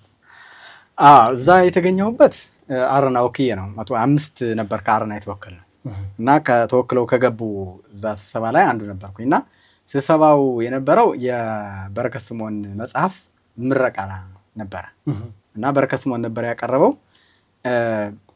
የሚገርም ስብሃት ነጋና በረከት ስምኦን የሚስማሙ አይመስለኝም። አንድ የሆነ ልዩነት አላቸው፣ የግል ይመስለኛል ልዩነታቸው እና በመሃል ላይ በዛ መድረኩ ላይ ሲረብሹ ያ ጥያቄ ሲነሳ ሲረብሹ በረከት ስምኦን ተው ይናገር የሚል ተቃውሞ ያሰማ ነበር መድረክ ላይ። ዋናው ግን እንደዛ ወደ ተቃውሞ ስለዚህ በመድረኩ በረከት እንደውም ዲሞክራት ሆኗል ማለት ነው። አዎ በመድረኩ ላይ ማለት ነው። አንደኛ ከዚህ ወደዛ ተጠግተው ነበረ። ወደዚህ ሲመጣ እኮ ሲታሰር እኮ አብዛኛው ከእነሱ ጋር ተጣልቶ ነበር። ብዙ ስምምነት አልነበራቸውም። በአይዲዮሎጂ ላይ ስለሚስማሙ ነው እንጂ በኢህአዴግነት ስለሚስማሙ እና ስብሃት ነጋ እንደዛ እንደ ህፃን ያንጨበጨበበት ምክንያት አለው። አንድ ከዛ በፊት እንደዚህ ትልቅ መድረክ ላይ የአረና አባሎች እድል አግኝተው ተናግረው አያውቁም። ምክንያቱም ቅድም እንደነገርኩት ትግራይ የነሱ ግቢ ናት። በቃ የሀሳብ ልዩነትም ሰምተው ምንም ነገር የለም። በቃ እንደዚህ አይነት እድል መድረክ አግኝተህ መናገር ማለት ለነሱ ቦምብ መወርወር ነው። እና ከዛ በፊት በቃ ሚዲያ ላይ የተለየ ሀሳብ ያለውን ደግሞ ላይቭ ነው የጠቀመን እኮ አይወጣም ነበር እኮ አላወቁትም። ቀጥታ ላይቭ ስርጭት ነበር። እና እንግዲህ በትግራይ ቲቪ ህወሓትን የሚቃወም ሀሳብ መተላለፍ ማለት እንዳልኩ ነው። በቃ ፈንጅ ታንክ በቃ እንደተኮሰ ቦምብ እና ከዛ ቀጥሎ ደግሞ ሀሳቡ በጣም ከባድ ነበር። ምንድነው? ሁለት ነበሩ ምክንያቶቹ። ምን ነበር? አንደኛ በረከት ስምዖን 97 ላይ በነበረው ቅስቀሳ 93 ላይ ከሁለት ሲከፈሉ እነ ጻድቃን እነ ጆቤ እነ ገብረ አስራት እነ ስዬ ሲመቱ የትግራይ ብሔርተኝነት ኢኮኖሚ እየታነጸ ነው፣ ትግራይን ለብቻዋ የማልማት ስራ እየተሰራ ነው የሚል ተቃውሞ ነበረ። ለማን የሚመቱት? ብሔርተኞች ብለው በአማርኛ ለኢትዮጵያ ሕዝብ ሲነግሩት እነዚህ ትግራይ ብቻ ለማበልጸግ ነው የሚሰሩ ብለው እነስዬ ምናምን ለመምታት ማለት ነው። ለኢትዮጵያ ሕዝብ በአማርኛ ሲነግሩት ምን ብሎ ነው የመቱት? ትግራይን ለብቻዋ እያበለጸጉ ነው ብሎ ነው ፕሮፓጋንዳ የሰሩት ያኔ በአማርኛ ለኢትዮጵያ ሕዝብ ማለት ነው። በትግርኛ ደግሞ እነ ስብሐት ናቸው። ማን ነው እነ ስብሐት የሰሩት? እነ በረከት እነ ስብሐት እነ ስዬ ትክክል ነበሩ። በትግርኛው እነ ስዬ ትክክል ናቸው። እነ ገብሩ ማለት ነው። ልነግርህ ነው ያ በትግርኛ የተናገረው 93 ላይ ለነስዬና ለእንትን በትግራይ ተቀባይነት በኢትዮጵያነት ተቀባይነት እንዳያገኙ ለመምታት ትግራይን ለብቻ እያበለጸጓት ነው ከሌላው ክልል ነጥለው ትግራይ እስክትለማ ኢትዮጵያ ትድማ እያሉ ነው የሚል ፕሮፓጋንዳ ይዞ መጥቷል። በዚህ ለማን? የኢትዮጵያ ሕዝብ ለመያዝ ማለት ነው። ስለዚህ እኛ ነን ኢትዮጵያውያን። እነ ስብሐት ናቸው ለኢትዮጵያኖች ተቆርቋሪ ሆነ እኮ እነ መለስ የነ ስዬ ደግሞ ትግራይን ብቻ ለማበልጸግ ብሎ በአማርኛ ነው ግን ለኢትዮጵያ ሕዝብ የሚናገሩት እንደዚህ ብለው። ትግርኛው ግን በትግርኛ ደግሞ ምን ይላል? ነገር እኮ ነው። በትግርኛ ደግሞ ምን ይላል? የድሮ የአህዳዊ ስርዓት እያመጡብህ ነው ለትግራይ ሕዝብ ነው። ደርግ ያሸነፍነው ስርዓት የዘውዳዊ የንጉሶቹ የነ ምኒልክ የነ አፄ ኃይለ ሥላሴ አሸንፈን ብሎ ነው የድሮ የነበረው አህዳዊ ስርዓት አሸንፈን መጥተናል ነው የሚሉት ለትግራይ ሕዝብ። እና እነ ስዬና እንትና ስዬ ያኔ ምን የሚል አቋም ይዞ ነበረ? ኢትዮጵያ የብሔር ከረጢት አይደለችም፣ አንዲት ኢትዮጵያ ናት፣ አንዲት ሀገር አለችን ብሎ የያዙት አቋም ነበረና ያንን በትግርኛ ተርጉመው ትግራይ ውስጥ የሚያሰሙት ምንድነው? ይሄው ያሸነፍከው 65 ሺህ ወጣቶች የጨረስክበት 17 ዓመት የታገልክበት ልጆች የሞቱበት ህገ መንግስት አፍርሰው አህዳዊ ስራ ሊያመጡብህ ነው፣ ደርግ መልሶ ሊያመጡብህ ነው ብሎ ደግሞ በትግርኛ ለማን ነገሩት? ለትግራይ ህዝብ የነገሩት ሌላ ነው። በትግርኛ የሚነግሩት ሌላ ነው፣ በአማርኛ የሚነግሩት የቋንቋ እኮ አስፈላጊነቱ እዚህ ላይ በጣም እና በጣም ከባዶች ናቸው ፕሮፓጋንዳቸው። እና እዛ መድረክ ላይ አምዶም ምን አላቸው እንዴ? ያኔ እኮ አንተ አሁን ላለው ብሔርተኝነት ጽንፍ ትግራይን ለማስመታት እየመጣ ያለውን እንቅስቃሴ የብሔርተኝነት ትግራይ ለብቻው እየለማች ነው ብለህ መርዝ የረጨኸው እኮ አንተ ነህ። እንዲያውም ያኔ ትንሽ ሳርት የምትባል ተቋም ነበረች በራያ አካባቢ የልማት እንቅስቃሴ ተጀምሮ ነበረ እና ያንን እንኳን እንዲቆም ያደርግ ገበሬ እንኳን ውሃ እንዳያገኝ ቦምባዎች የታሸጉ እኮ በእናንተ ንግግር ነው። አንተ እኮ ያኔ ትግራይ ለብቻዋ እየበለጸገች ነው ብለህ ፕሮፓጋንዳ።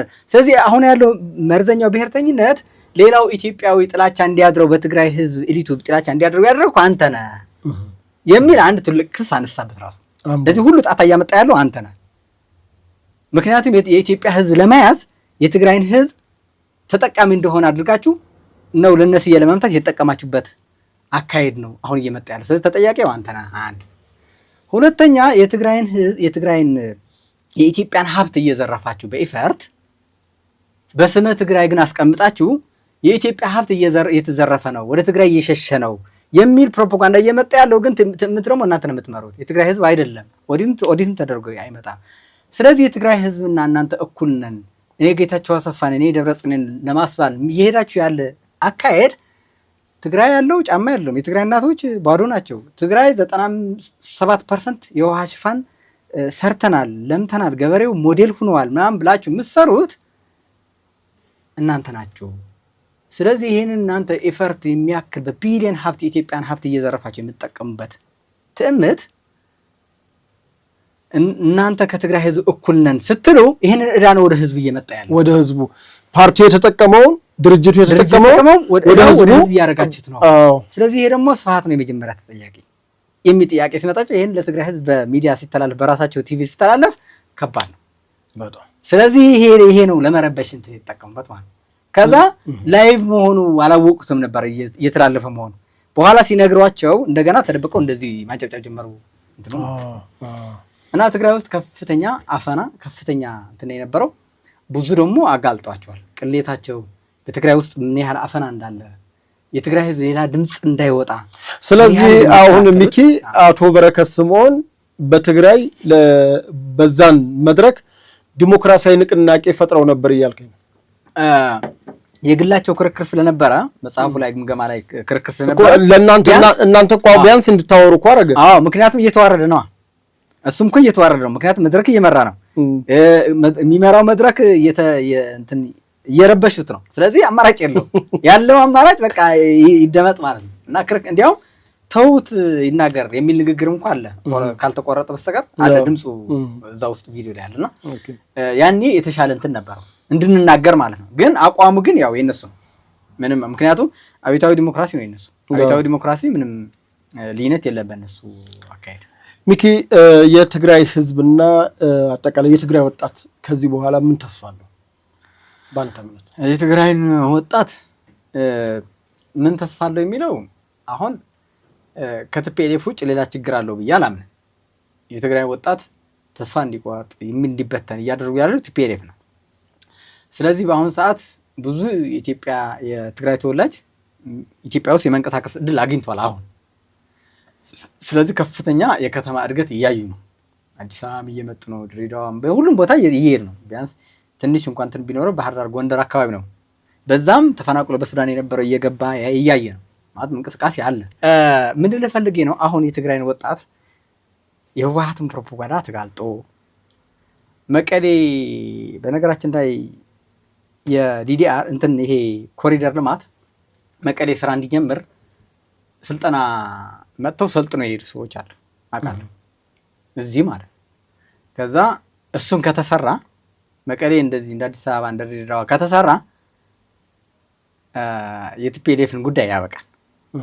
እና አሁን እዚህ ጋር ያለው የኮሪደር ልማት እዛ ብርሃኑን እንዲታይ አይፈለግም።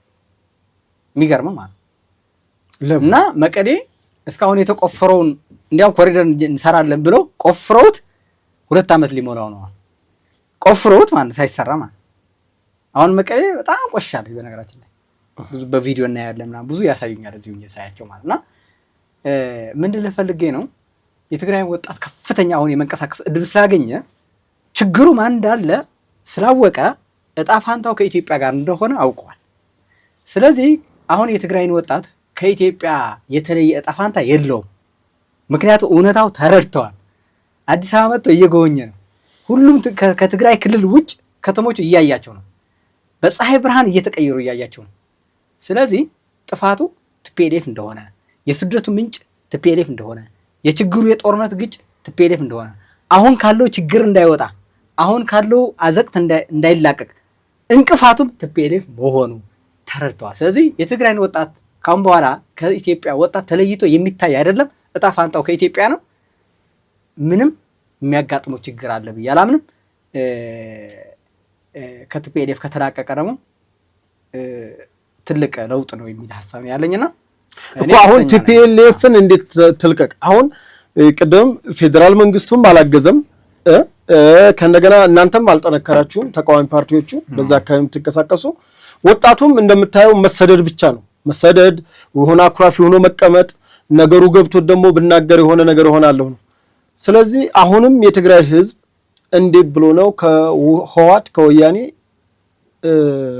ግዞት የሚላቀቀው? ማን ነው የሚያስለቀቀው ከወያኔ? አሁን ምን አለ መሰለህ አሁን በነገራችን ላይ የመጨረሻ ፍጻሜ ላይ ነው ያለ ነው ብዬ ነው የማምነው። እና እየጠነከራችሁ አይደለም ሳይሆን አሁን እኮ እየጠነከር ነው። መንግስትም የትግራይን ህዝብም ብዙ ለውጥ አለ በነገራችን ላይ ብዙ ማለት ነው። ብዙ እንዳልኩ አሁን 17 አርሚ ነበራቸው አርሚ ማለት 17 አርሚ እና ከ17ቱ አርሚ የ12ቱ አርሚ አዛዥ በሙሉ ወጥቷል። ከነሱ ደግሞ በጣም ከፍተኛ በህዝብ ቢያንስ በፕሮፓጋንዳ በሰሩት እነሱ ከፍተኛ ቅቡልነት የነበራቸው ለምሳሌ እነ ጀነራል ጻድቃን እነ ጀነራል አሁን አራቱ የመጡ እነ ወዳን ጥሩ እነ ጀነራል ዘውዱ ኪሮስ ቢያንስ አብዛኛው የትግራይን ቅቡልነት ያላቸው ከ17ቱ 12 ጀነራሎች መንጠቅ ማለት በቃ ሙተዋል ማለት ይቻላል። አንዱ ይሄ TDF የሚሉትን ወጣት አደናግረው የያዙትን ወጣት አቅም ያለው ለውጥ አመጣለሁ ብሎ ያዘው ሐራ መሬት ብሎ ታጥቀውላቸዋል። TPF ብሎ የመጣው ማለት ነው። ከዛ ውጭ ደግሞ ትጥቅ አያስፈልገኝም የTPFም TDFም አያስፈልገኝም ብሎ ወደ ልማቱ ወደ ስራው የገባ እስከ ድሬዳዋ እስከ ጋምቤላ እስከ አዲስ አበባ ገብቶ ስራው የተሰማራ ደግሞ ቁጥር የለው በጣም በርካታ ወጣት የትግራይን ህዝብ አሁን በትግራይ ውስጥ እንዳልኩ በየገጠሩ ብትሄድ ህወሓት የማይረግም ፍጡር የለም። ከህዝብም ተነጥለዋል፣ ከወጣቱም ተነጥለዋል፣ ከታጣቂውም ከሁለት ስንጥቅጥቅ ብለዋል። እንዴ ከነሱ ጋር ሲያጅቡን የነበሩ ፓርቲዎች በሙሉ ተነጥለው ወጥተው ዶር የሚባል ልጅ አለ እንትን አሲምባ የሚባል ፓርቲ የመሰረተ ልጅ አለና ራሱ ሊቀመንበር ነው፣ ራሱ ፋይናንስ ነው፣ ራሱ ምክትል ነው፣ ራሱ አቦወንበር ነው፣ ሊቀመንበር ነው፣ ራሱ የውጭ ጉዳይ ነው፣ ሁሉም ራሱ ነው ሰውየው ማለት እና እሱ አንድ ይዛ ልጅ ኪዳነ የሚባል ደግሞ ከባይቶና የሚባል አፈንግጦ የወጣ እሱም ከሁሉም እየተባረረ ብቻው አለ። እነሱ እንደ ፓርቲ ብላ ይዛ ቀርሳለች። ስለዚህ ምን ልፈልጌ ነው መጠንከር ብቻ ሳይሆን ሙሉ በሙሉ የትግራይን ህዝብ ከTPLF የተላቀቀበት ሁኔታ ነው ያለ። አሁን ፍጻሜው እንዴት ነው ሊሆን የሚችለው የሚል ቀጣይ የምናየው ይሆናል እንጂ አሁን የትግራይን ህዝብ ወጣቱን ሰብስባ ወደ ጦርነት የምትወስድበት በነገራችን ላይ ከፕሪቶሪያ በኋላ ለኢንፎርሜሽን እንዲሆነ ከፕሪቶሪያ በኋላ 5 ጊዜ ጦርነት አውጀዋል። 5 ጊዜ ነው የምልህ። የመጀመሪያ ያደረጉት ነገር እንጋር ልክ ፕሪቶሪያ ከተፈረመ በኋላ ተፈርሞ በሳምንት ውስጥ መቀሌ ሲመጡ ነገይታቸው ሲሄድባቸው ይሄ የክህደት ሰነድ ነው ይሄ ሰነድ የክህደት ሰነድ ብለው ፈርጀው ቀጥታ በካዲነት ፈረጀው። ከዛ ልክ ያንን ወጣቱ ሲደስ ካቢኔው ጋር የነበረው አሁን ነገይታቸው ረዳ ብዙ ወጣቶች ከነሱ የተገነጠሉ አይ ከዚህ ውጭ መውጫ የለንም ተረጋጉ ብለው አረጋጓቸው። ሲያረጋጓቸው ምን አደረጉ? እነሱን ጥለው ይሄ የፕሪቶሪያ የፈረመውን ኃይል ጥለው አስወግደው ቀጥታ ከአብይ ጋር እናመሰግናለን አብይ በተለይ እናመሰግናለን ብሎ የሰጠው ንግግር አይተው ከሆነ በጣም እናመሰግናለን ብሎ ቀጥታ ከፌደራል መንግስት ጋር ተለጥፈው እነዛ ፕሪቶሪያ ላይ የፈረሙ ሰዎች አንሳፈው ራሳቸው ቀጥታ ከፌደራል መንግስት ጋር አይተው የሆነ ሻዕቢያ እንመታለን የሚል እንቅስቃሴ ጀምሮ ነበር።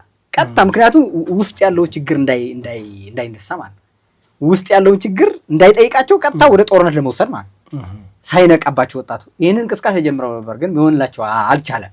ከዛ እሷን ማትሆን መሆኗ ሲያውቁ የፕሪቶሪያን የፈረሙት ሰዎች ፌደራል መንግስት እነ ጻድቃንና እነ ጌታቸው የአቋም ይዞ ሲይዛቸው ከዛ ይሄን እችኛዋ ትተው ወደ ተሩ ቀጥታ ከፋኖ ጋርና ከሻዕቢያ ጋር ሆነ ጽምዶ ብለው ጽምዶ የሚለው ቃሉ ከመውጣት በፊት እንቅስቃሴ ጀመሩ። አወልሴ ከመምጣቱ በፊት ማለት ይህን እንቅስቃሴ አድርገው በቃ የፌደራል መንግስት በአንድ ሳምንት እንመተዋለን ብለው እንቅስቃሴ ጀመሩ። ከዛ ከ24 ቀን በፊት እንዳደረጉት ወጣቱ ሰራዊት ተወውና የቀደም እንዳልኩ ጀነራሎች ይቅርና ህዝቡ እስከ መሬት ማዘዝ አቃታቸው። ከዛ ፌል አደረገ፣ አይቻልም።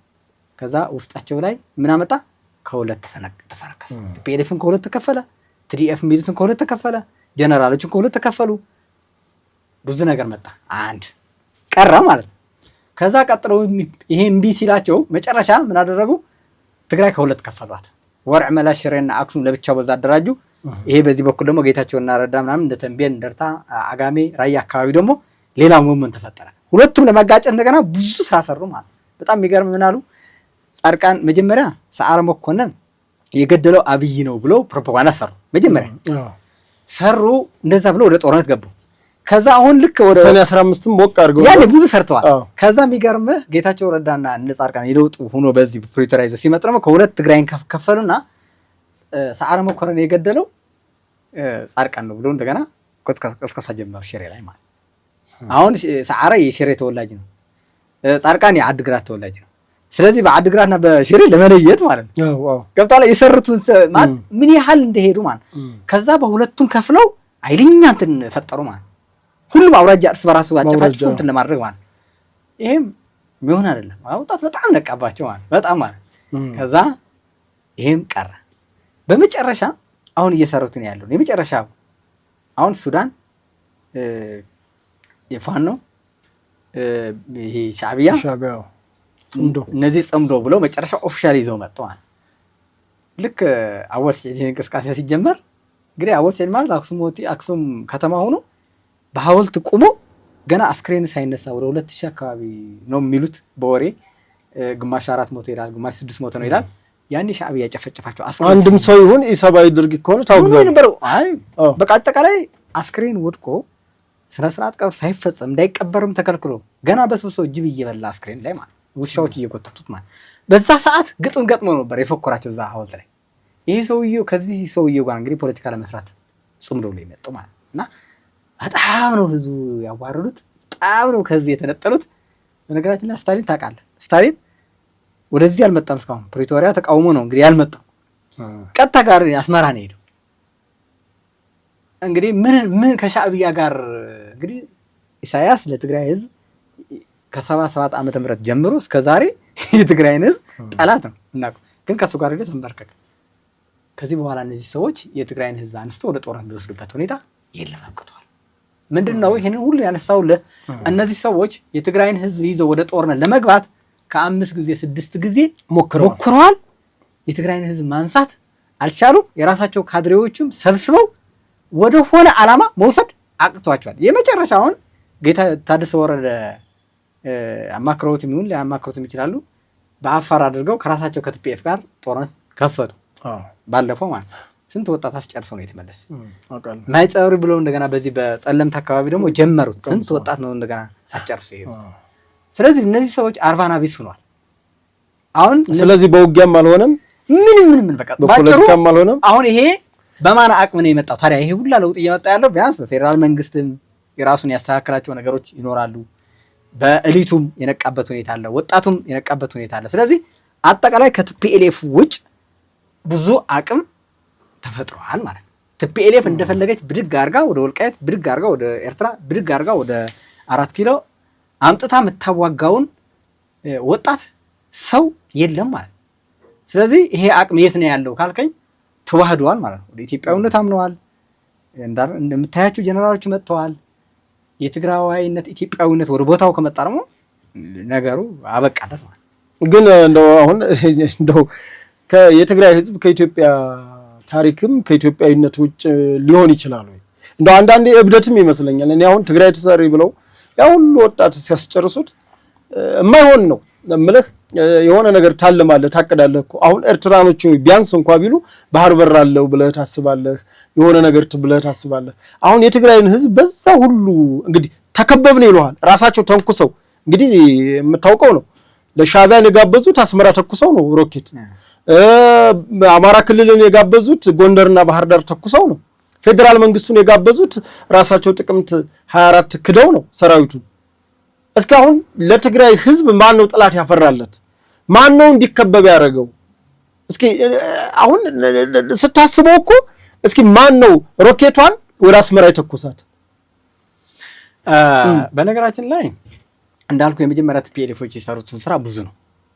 ምንድነው ከኢትዮጵያ የመነጠር ስራ ነው የሰሩት። አንዱ የሰሩት ስራ ማለት ሌላ ተውና ኮሎኔል ደመቀ አሁን ወልቃይት አስተዳደር ያለ ሰው ኮሎኔልን ማዕረጉ የያዘው ከነሱ ታጋይ ሆነ ነው አይደል? በያርግ የነበረ ወታደር ነው አይደል? እንግዲህ ወታደር ሲሆን ህይወት ነው አይደል የምትሰጠው?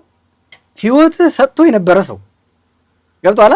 ካንተ ጋር ሊሞት አንተን ሊጠብቅ ወታደር የነበረ ሰው ተመልሶ በዚህ ደረጃ ያንተ ጠላቱ ነው ያንተን እንደዚህ ደረጃ እስከማስወገድ ድረስ ከደረሰ እንዴ ምን አድርጌ ነው ብለህ ማለት ራሳቸው መፈተሽ አለባቸው ማለት። ሌላው ተው አሁን አብይ ራሳችንን ያመጣ ነው ይላሉ። ገብቶሃል? ማለት ራሳቸው የሚነበር ራሳቸውን ያስተማር ነው ራሳቸው ሁሉም ይናገሩታል በትግርኛ ለትግራይ ነው ያወጣው። እንደገና መስሎማ አብይ ጄኖሳይደር ነው ይሉታል። ጄኖሳይድ ነው ትግራይ ጠላት ነው ይሉታል። እሺ ጠላት ከሆነ ጄኖሳይደር ከሆነ ማን ያመጣው? ያስተማሩት እነሱ ነው። እውነት ነው። ስለዚህ ጠይቅ ያለበት ትግራይ ህዝብ ማን ነው? እነሱ ነው ማለት። ሌላው ሻዕቢያ ጄኖሳይድ ፈጸመብን ጠላታችን ነው ይላሉ። በ77 ዓመተ ምህረት መንገድ ዘግቶ የትግራይ ህዝብ በረሃብ እንዲያልቅ ወደ ሱዳን ተሰዶ ህይወት እንዳያተርፍም አድርጓል ይላሉ። አሁን በባድሜ ጊዜም ወሮናል እስከ 70 ሺህ እስከ ስንት ሺህ ወጣት ኢትዮጵያዊ ረግፏል እንደቅጣል። አሁን ደግሞ እንደገና 1 ሚሊዮን ህዝብ የጨረሰብን 120 ሺህ ምናምን 90 ምናምን ፐርሰንቱ ሴቶች የደፈረው ሻዕቢያ ነው ይላሉ ራሳቸው። ከዛ ሻዕቢያ በደርግ ጊዜ እንዳይደመሰስ ከሳህል በረሃ ያዳነው እኛ ነን ይላሉ። የሚናገሩት ነው። አቶ ገብሩም ይናገራሉ። ራሳችን ነው ያዳነው። ስለዚህ የቀይ ኮከብ ዘመቻን በነገራችን ላይ ትክክል ነው እሱ ታሪክ እኛ ነን ያዳነው ይላሉ። ኦኬ ትክክል ነው እሱ ታሪክ ትክክል እኮ ነው። ምክንያቱም ትክክል ነው፣ ራሳቸው ነው ያዳነው። ሌላው ውሸት አይደል እያወራ ያለው ትክክለኛው ነው። እውነት ራሳቸውም ትክክልም ነው። ትክክል ታሪክ ነው ብዬ ከዛ ሁለተኛ ባድሜ ላይ ወረረን ብለው ስንት ወጣትን አስጨርሰው ኢትዮጵያ ሁሉም ኦሮሞም ጋምቤላው ሁሉም ተነስ ብለው አይደር ትምህርት ቤት እንደዛ በሙሉ አስጨርሰው ባድሜ ተቆጣጥረው ከዛ 40 ኪሎ ሜትር አስመራ ለመግባት ሲቀራቸው መልሰው ተመለስ ብለው ስንት ወጣት አስጨርሰው ባድሜ ደግሞ በመጨረሻ መልሰው ፈርመው አስረክበውት መጡ። ሰጥቶ መቀበል አሉ እንዴ ምን አሁን ይሄ አደረጓል አዳኑት ማለት ነው። አሁን ደግሞ እንደገና ሻዕቢያ እንዳይመታ አሰብ ኢትዮጵያ እንዳታገኝ ኢትዮጵያ ቀይ ባህር አይገባትም ኢትዮጵያ ሉዓላዊነት የትግራይን ህዝብ መሬት ረግጣ ነው የምታልፈው አትረግጣትም ኤርትራ ብሎ ደግሞ መቀሌ ላይ ጥቁር መጋረጃ ሆኖ ደግሞ እንደገና ይከራከራሉ። ስለዚህ ሻዕቢያ እንዳይሞት እየታገለ ያለ ማለት ስለዚህ የሻዕቢያ ጋርድ ናቸው ማለት ነው። ሻዕቢያ የትግራይ ህዝብ ጄኖሳይደር ነው ማለት ደግሞ ሻዕቢያ እንዳይሞት ደግሞ 3 ጊዜ 4 ጊዜ እያዳኑት ያሉት ደግሞ እነሱ ናቸው። አሁን ማን ነው ትግራይ ጠላት ማቲ የትግራይ ህዝብ መንቃት አለበት። ሻዕቢያ እነሱ ጠላት የሚሉትን እንኳን በሙሉ ራሳቸው ናቸው እንትን ደሞ ያዘባን ይሄ እንኳን ቀላል መጠየቅ ይችላል። ልክ ነህ። ስለዚህ የዚህ ሁሉ ጠንቅ የዚህ ሁሉ ምክንያት ቲፒኤልኤፍ መሆኑ ብዙ የትግራይ ወላጅ የትግራይ ህዝብ ነቅቷል፣ አውቋል። በጣም ደስተኛ ነኝ። ግን እናንተ ለማሳወቅ ምን ያክል ሄዳቸዋል? አሁን ወጣቱ ብዙ ጊዜ አሁን የታሪክ ትምህርት የለም በወያኔ ጊዜ ታውቃለህ። በአዲስ አበባ ዩኒቨርሲቲ ደረጃ ከልክለዋል። ታሪኩን እንዳያውቅ ተደርጓል። ሾርት ሚሞሪ እንደሚባለው ልክ አጭር በቃ ነገሮች ላይ እንዲቆም አሁን ለምሳሌ ተወውና ቅድም ያልከኝን ልንገርህ። አሁን የፌደራል መንግስቱና ህዋትን ምን አጋጫቸው? መነሻ 2012 የነበሩ ሰበቦች መከላከያን ለማውጣት ሲሞከር ሽሬ ላይ ሰዎችን ሲያንከባልሉ ብዙ ነገር ነበረ። ያ እንቅስቃሴን በማገት በኋላ የራሳቸውን የጨረቃ ምርጫ አድርገው ጦርነት አይቀሰቀስም ነበር። ይቀሰቀሳን የሚሉ ትክክል ናቸው እኮ። ለምን እንዲቀሰቀስ የሚያደርጉ ትንኮሳዎችን ያደርጉ ነበር። ምክንያቱም የሁሉም የበላይ ፌደራል መንግስቱ ነው። ፌደራል መንግስቱን ደግሞ ትተውት ሄደዋል። እነሱ ያሉት መቀሌ ነው። ፌደራል መንግስቱን የሚቆጣጠረው መከላከያ ወደ ማዕከላዊ ላምጣ ሲል አይቻልም አሉት። 2012 ነው ይሄ ምርጫ አደረጉ፣ የጨረቃ ምርጫ። ይሄም ህገወጥ ተግባር ነው። በእነሱ ጊዜ እኮ አይደለም ምርጫ አድርገህ ህገ መንግስቱን በኃይል ለመናር ተብሎ ስንቱ ነው ሲታሰር የነበረው በእነሱ አዲስ አበባ በነበሩበት ጊዜና ብዙ ነገሮችን ስታያቸው እነሱ ምንድነው የጦርነት መንስኤ የምንላቸውን ነገሮች አሁን 2012 ምን ሲሰሩ ነበር? 2013 ምን ሰሩ? 2014 ፕሪቶሪያ አይደለ? ፕሪቶሪያ ሲመጣ ደግሞ ምንድነው ኮዛቸው? አሁን 2014 ላይ ምን መጣ? ወልቃይትን እና ተፈናቃይን ካልመለስን ራያና ተፈናቃይን ካልመለስን የሚል አጀንዳ ይዘው መጡ። ሁሌም በየጊዜው አዳዲስ ምንም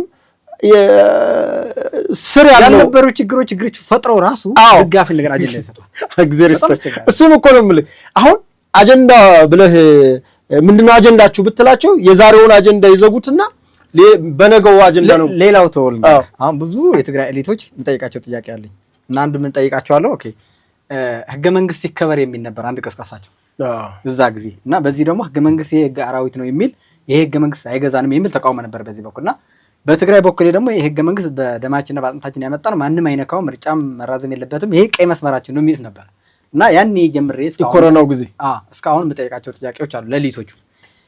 ህገ መንግስቱ ሲገለጽ ማለት ሲታይ በተግባር አንዱ በፌዴሬሽን ነው የህዝቡ የብሔር እኩልነት የምታየው፣ ሌላኛው ደግሞ በፓርላማ ነው ተመርጦ በሚገባው ፓርላማ ባለው ተወካይና በሱ ስታየው የትግራይን ህዝብ ማይኖሪቲ አድርገው 4 ሚሊዮን ያደርጓት በክልል አጥረው ማለትና 38 ወንበር ነው ያለችው።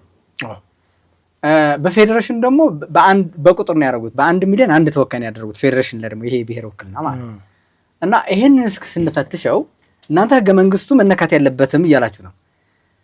ቢያንስ ብዙ ኤሊቶች የአማራ ደግሞ የህገ መንግስት በተለይ በአማራ ከፍተኛ ተቃውሞ የነበረበት በክልሉ ያልተወከለ አማራ አለ ከክልሉ ውጭ ምናምን የሚሉ ምክንያታዊ የሆኑም አሉ በህገ መንግስቱ። እና ሌላው ደግሞ ናሬሽኑ ራሱ ህገ መንግስቱ ይሄ ገዢ መደብ የአማራ ገዢ መደብ ነው አሸንፈን የመጣን ብለው ራሳቸው ናሬሽን ሰርተውታል። እና ኃጢአቱ በሙሉ በእኛ የተሰራ ነው ህገ መንግስቱ። ናሬሽኑ ራሱ በዛ ነው የተሰራ ቢልም ቅሬታ አላቸው በዛና ይሄ ህገ መንግስት እንኮ እንዲቀየር ቢያንስ ሌላው እሊት ሌላው ምሁር ይሄ ህገ መንግስት ይቀደድ ሲል እኮ የትግራይ ምሁር እሳት መቃጠል አለበት እኮ ማለት የነበረበት። ምክንያቱም በፓርላማው ከአማራ ክልል በላይ 138 ድምጽ ነው አይደል? በፓርላማው ላይ የትግራይ 38 ድምጽ ነው።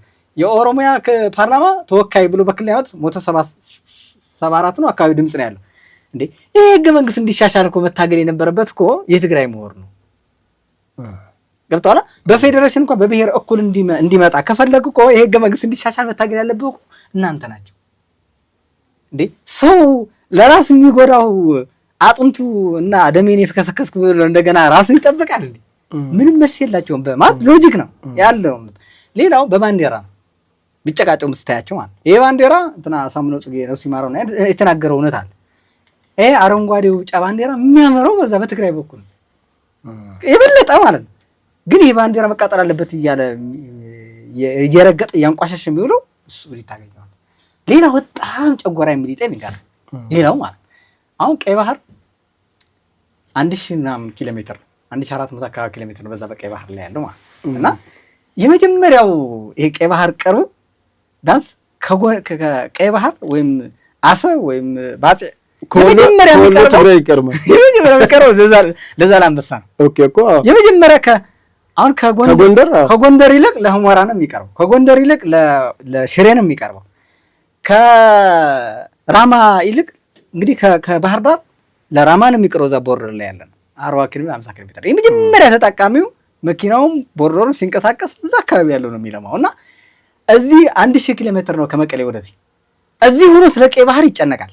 ስለ ቀይ ባህር ማስመለስ ይታገላል፣ ይጽፋል፣ ብዙ ይተነትናል። እዚህ ያለው እሊት ማለት እዛ ዛላምበሳ ላይ ቁጭ ብሎ ደግሞ ቀይ ባህር አይገባችሁም ይላል። ከዛ ያለው ዛላምበሳ ያለው ነጋዴ ደግሞ ቦምባሳ ሄዶ ነው ወደሚጠቀመው 1000 ምናምን ኪሎ ሜትር ተጉዞ ማለት ልፋ ያለው ምን መደወር ሄዶ ነው የሚመጣና እንዴ ቢያንስ እንኳን ቀይ ባህር እንዲመለስ ቀድሞ መሰዋት ያለበት ቀድሞ ማስተባበር ያለበት እኮ ሸዋ ያለው ሳይሆን መቀሌ ያለው ጎንደር ያለው ባህር ዳር ያለው ደሴ ያለው ሳይሆን አድዋና ሽሬ አክሱም ላይ ያለው እሊት ነበር መንቃት የነበረበት። አሁንም ኢትዮጵያ እንዴ ስታገል የነበርኩ እንደ ኢህአዴግ በመንግስት ደረጃ ይሄ ቀይ ባህር ጉዳይ አጀንዳ መሆን አለበት የሚል አቋም ነው ነበር። አሁን ጠቅላይ ሚኒስትር መጥቶ ቀይ ባህር የኢትዮጵያ የህልውና ጉዳይ ነው ተነጥለን አንዶርም ሲል የመጀመሪያ ማስተባበር የነበረበት የትግራይ ምሁር የትግራይ እሊት ይሄ አጀንዳ ብቻ ከአብይ ጋር እንኳን ለመስራት ሌላው ይቅርቶ ሌላ ህገ መንግስታቸው ሌላ አይዲዮሎጂያቸው ተወውና በቀይ ባህር ሲያነሳ እንኳን ቢያንስ በዚች አጀንዳ አብረን እንሰለፋለን ነው የምትለው። እንግዲህ የመጀመሪያ ተጠቃሚ እዛ ጋር ያለው ማህበረሰብ ጎጃም ካለው ነጋዴ በላይ ዛላምበሳ ያለው ነጋዴ ነው ከፍተኛ ተጠቃሚ ነው የመጀመሪያው ማለት። እንዲያው ሁሌም ነገራቸው እዚህ አዲስ አበባ ያሉ በተሳገኘት ባለሀብቶች የመጀመሪያ ከማንም ባለሀብት በላይ የትግራይን በቀይ ባህር ጉዳይ የትግራይን ባለሀብት ነው በኢኮኖሚ በሁሉም በሚዲያም በምናም ዘርፍ ማገዝ ያለበት የትግራይ ባለሀብት ነው። እና ይሄ ነው በጣም ጨጓራ የሚያቃጥለኝ ማለት በጣም ማለት እና ምን ታደርገዋለህ? አዎ ልክ ነው ሚኪ፣ ለሰጠህን ጊዜ እጅግ አድርገን እናመሰግናለን። በጣም ፍሬያማ ውይይት አድርገናል። ይህ ቀረ የምትለው ሀሳብ ካለ መስጠት ትችላለህ። ሚዲያው ነፃ ነው።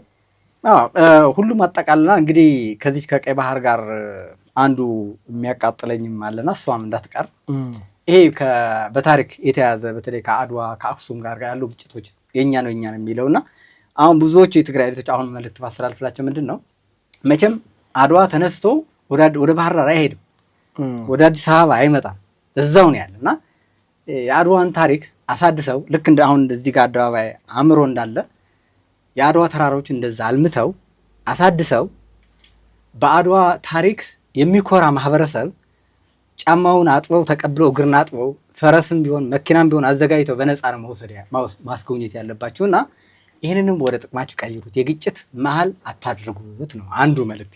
የአክሱምም እንደዛ እዛ ነው ያለው። ታሪኩ ይልማ ታሪኩ ነጃሽም እዛ ሁሉም እዛው ነው ያለና እሱን አልምተው ሌላው ኢትዮጵያዊ ማስታረቂያ፣ ሌላ ኢትዮጵያዊ ማንቀሳቀሻ፣ ወደ አንድነት ማምጫ ትልቁ አጀንዳ። እንደውም ክቡር ጠቅላይ ሚኒስትሩ ትግራይ ሞተር ነች፣ ኢትዮጵያ ሞተር ነች።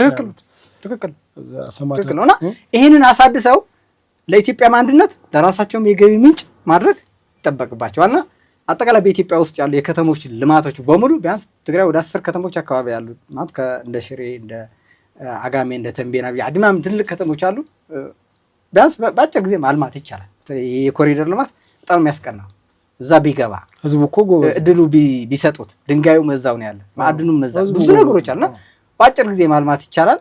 ይሄ ነገር በሩ ቢከፈት ማለት እኩል ልክ እንደ ድሬዳዋ፣ እንደ አዋሳ፣ እንደ ድሬዳዋ፣ እንደ ጎንደር፣ እንደ ባህር ዳር፣ መቀሌም ሽሬም እንደዛ ቢለሙ እድል ቢሰጠው ይሄ የልማት መንገድ ማለት እና ብዙ ነገር መቀየር ይቻላል። ይሄ አካል የጎደለው ወጣቱ የቲዲኤፍም አካል የጎደለው ዲዲአርም እየወጣ ያለው እዛ ልማት ቢካተት ትልቅ ለውጥ ማምጣት ይችላል ነበረ። ይሄ መልእክት ለማሳለፍ ፈልገው አመሰግናለሁ። እሺ ሚኪ እናመሰግናለን። ሌላ አሁን ወቅቱ የምርጫ ነው።